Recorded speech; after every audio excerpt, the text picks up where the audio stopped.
2026 সালের ফিফা বিশ্বকাপে দক্ষিণ আফ্রিকা ফুটবল দল প্রথমবারের মতো নকআউট পর্বে জায়গা করে নিয়ে ইতিহাস সৃষ্টি করেছে।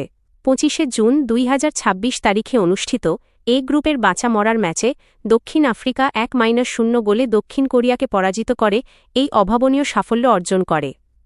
মেক্সিকোর মন্তেরেই স্টেডিয়ামে অনুষ্ঠিত এই ম্যাচে দক্ষিণ আফ্রিকার হয়ে জয়সূচক গোলটি করেন থাপেলো মাসেকো। ম্যাচের 63 মিনিটে সেপাং মোরেমির পাস থেকে মাসেকো ঠান্ডা মাথায় বল জালে জড়িয়ে বাফানাদের জন্য এই ঐতিহাসিক জয় নিশ্চিত করেন। এই জয়ের ফলে গ্রুপ পর্বে 3 ম্যাচে 4 পয়েন্ট সংগ্রহ করে দক্ষিণ আফ্রিকা পয়েন্ট টেবিলের দ্বিতীয় স্থানে থেকে নকআউট পর্বের শেষ 32 টিকিট নিশ্চিত করেছে। এর আগে 1998, 2002 এবং 2010 সালের বিশ্বকাপে অংশ নিলেও দেশটি কখনো গ্রুপ পর্বের বাধা পেরোতে পারেনি। নকআউট পর্বে দক্ষিণ আফ্রিকার পরবর্তী প্রতিপক্ষ হল কানাডা।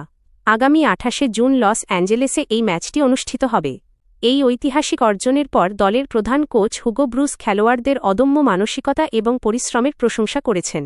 ম্যাচ শেষে পুরো দক্ষিণ আফ্রিকা শিবিরে ছড়িয়ে পড়েছিল জয়ের বাঁধভাঙা উল্লাস।